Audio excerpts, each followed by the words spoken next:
Frères et sœurs en Jésus-Christ, bonjour, bienvenue une fois de plus à notre émission Une minute avec Dieu. Aujourd'hui nous sommes lundi, 12e jour du mois de juin de l'an 2023. Nous bénissons Elohim, le Dieu créateur du ciel et de la terre, le Dieu d'Abraham, le Dieu d'Isaac, le Dieu de Jacob, en Jésus-Christ notre Seigneur et Sauveur, pour la grâce qu'il nous donne de partager encore ensemble en ce jour. Je suis le serviteur Manel. Et mon bien-aimé, en ce premier jour de semaine, je voudrais qu'ensemble nous partageons sur Apocalypse, le chapitre 3, le verset 16. Il est écrit: Ainsi, parce que tu es tiède et que tu n'es ni froid ni bouillant, je te vomirai de ma bouche. Mon bien-aimé, je voudrais que nous partageons sur ce passage parce que beaucoup parmi nous, nous souffrons de ceci. Nous vivons sur cette terre et nous ne sommes ni chauds ni bouillants parce que nous voulons plaire en même temps à Dieu, nous voulons plaire en même temps aux hommes. Il y a des décisions parfois que nous sommes en train de prendre dans notre vie. C'est bien vrai, au fond de notre cœur, nous voulons plaire à Dieu, mais nous laissons les hommes nous influencer et nous nous retrouvons ici à être ni chauds ni bouillants. Le livre de Galates nous dit, à Galates le chapitre 1, le verset 10, il est écrit: Et maintenant, est-ce la faveur des hommes que je désire ou celle de Dieu? Est-ce que je cherche à plaire aux hommes? Si je plaisais encore aux hommes, je ne serais pas serviteur de Christ. Alors mon bien-aimé, je voudrais qu'aujourd'hui tu comprennes que la Bible voudrait que celui que tu dois chercher à plaire premièrement soit l'Éternel, soit le Seigneur Jésus-Christ. Ça doit être la première personne que tu dois chercher à plaire premièrement.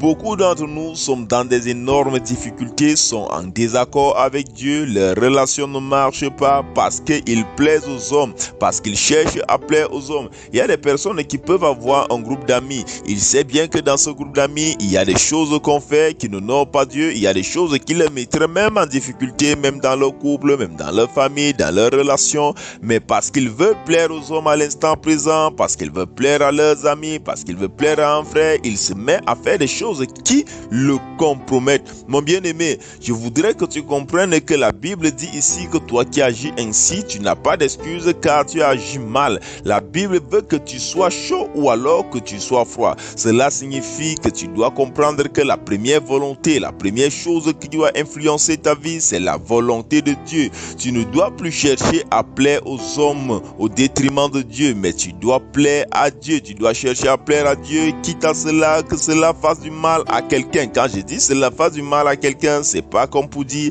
qu'il faut faire du mal aux autres, mais c'est pour dire que si cela à un moment donné ne va pas vouloir, ne va pas marcher à la volonté d'un ami, à la volonté d'un frère, tu dois comprendre que la première des choses qui doit être dans ta vie, c'est faire la volonté de Dieu. Faire la volonté de Dieu, mon bien-aimé. J'espère que ce matin, nous nous comprenons bien que nous devons être soit chauds, soit bouillants pour ne pas être vomis au dernier jour, car la Bible nous dit que celui que nous devons chercher à plaire premièrement, c'est Dieu.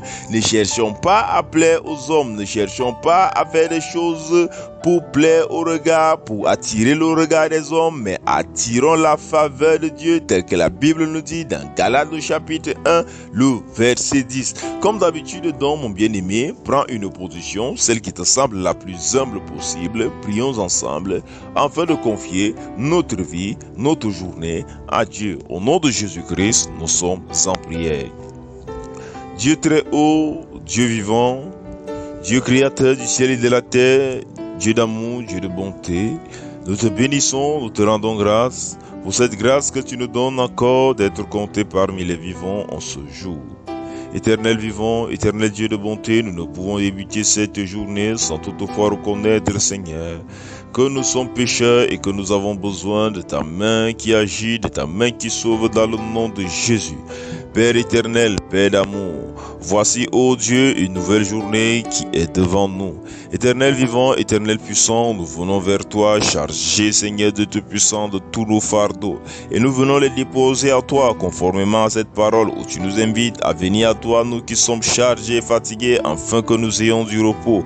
C'est pourquoi en cette journée, nous croyons, Seigneur, que c'est une journée de victoire, une journée de repos, car ce n'est plus nous qui vivons tout au long de cette journée, mais c'est ton esprit qui vit en nous. Père de bonté, Père de magnificence, sois béni, sois magnifié pour cette autorité que tu nous remets à la croix. Et c'est au nom de cette autorité que nous déclarons dans le nom de Jésus que tout plan de l'ennemi, tout plan des ténèbres contre nos vies en ce jour est nul et sans effet. Nous prophétisons aujourd'hui une vie qui va de victoire en victoire. Nous prophétisons en cette journée la réussite dans le nom puissant et souverain du Seigneur Jésus-Christ. Éternel vivant, éternel puissant, nous te rendons grâce, nous te bénissons de ce que tu te souviens de chacune des personnes, Père éternel, et que toi qui es Dieu de miséricorde, tu apportes ta miséricorde. Toi, le Dieu de grâce, tu nous remplis de ta grâce. Nous t'implorons, ô Dieu, de te souvenir d'une manière particulière de l'Église tout entière. Souviens-toi, Seigneur, des guides et de ce que tu as appelé, afin que, Père éternel, il professe la parole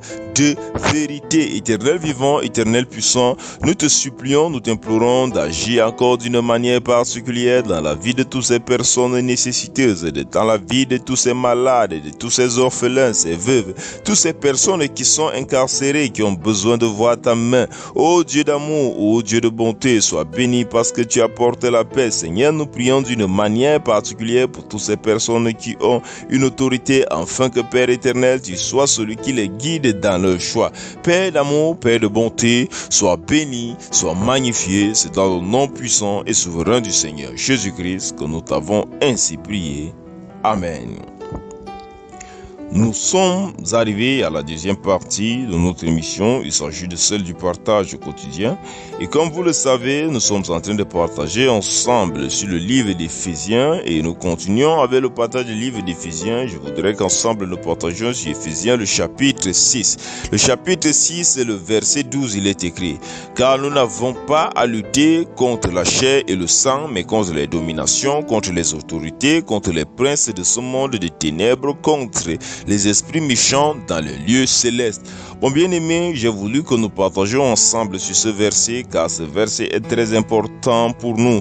Beaucoup parmi nous, nous confondons notre adversaire. La Bible nous fait comprendre ici que notre adversaire dans cette vie n'est pas ton frère. Notre adversaire dans cette vie n'est pas ton ami, n'est pas le frère qui est face à toi, n'est pas la sœur qui est face à toi, mais l'adversaire que nous avons en commun vient des ténèbres, vient des lieux célestes. Beaucoup dans nos familles, nous vivons des situations compliquées. Dans nos mariages, dans nos relations, dans nos milieux professionnels, nous vivons des choses très compliquées. Et lorsque nous vivons ces choses compliquées, il y a toujours une personne en face de nous où nous trouvons que c'est lui l'ennemi, c'est lui qui cause tout ceci. Ça peut être un frère, ça peut être un collègue, ça peut parfois même être ton conjoint. On a comme l'impression que c'est cette personne qui est à l'origine de toutes ces difficultés, c'est cette personne qui crée tous ces malheurs-là. Alors, l'aptitude que nous avons souvent, c'est d'entrer en guerre contre cette personne-là. Nous entrons en guerre contre cette personne parce que nous nous disons que c'est par là que nous allons vaincre. Mais mon bien-aimé, la Bible nous dit ici que ce n'est pas contre notre frère, ce n'est pas contre notre ami, ce n'est pas contre notre conjoint que nous devons entrer en guerre, mais nous devons entrer en guerre contre notre réel adversaire, qui est les autorités, les esprits, les choses des mondes des ténèbres. Car celui qui est en face de toi est sous l'influence d'un esprit. Qu'il ait conscience ou pas, il faut que tu le saches. La personne qui est ton réel adversaire, c'est l'esprit qui est derrière ceci.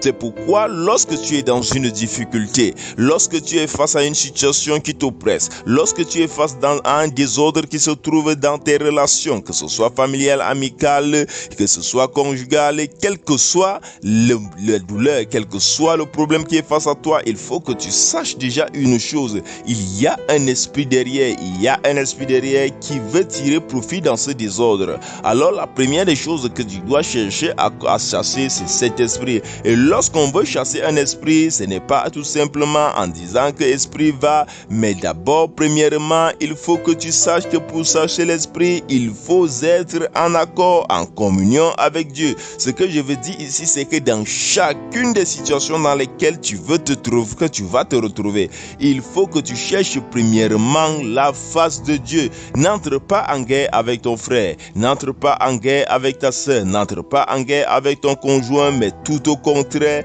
lorsqu'une situation se présente, que ce soit pour toi une occasion de raffermir ta relation avec Dieu, et lorsque tu vas le faire, l'esprit qui est derrière, l'esprit qui veut créer ce désordre, je t'assure, prendra fuite, et d'une manière naturelle, tu verras les choses s'arranger. Mais si tu veux entrer en guerre, je t'assure, tu entreras en guerre avec tout le monde, parce que lorsque tu auras tué ton frère, lorsque tu auras tué ton conjoint, ce même esprit entrera dans un autre frère, dans un autre conjoint, et c'est le même problème qui recommencera. Mon bien-aimé, sois béni. Nous allons continuer demain, s'il plaît à Dieu. Soyez bénis et merci pour toutes ces personnes qui prient pour nous. Continuez de prier pour nous, c'est grâce à vos prières que nous pouvons avancer. Soyez bénis abondamment. N'oubliez pas, si vous voulez donner votre vie à Christ, si vous voulez recevoir directement cette émission, vous pouvez nous contacter au plus 237 696 44 12 73. Soyez bénis, nous vous aimons abondamment.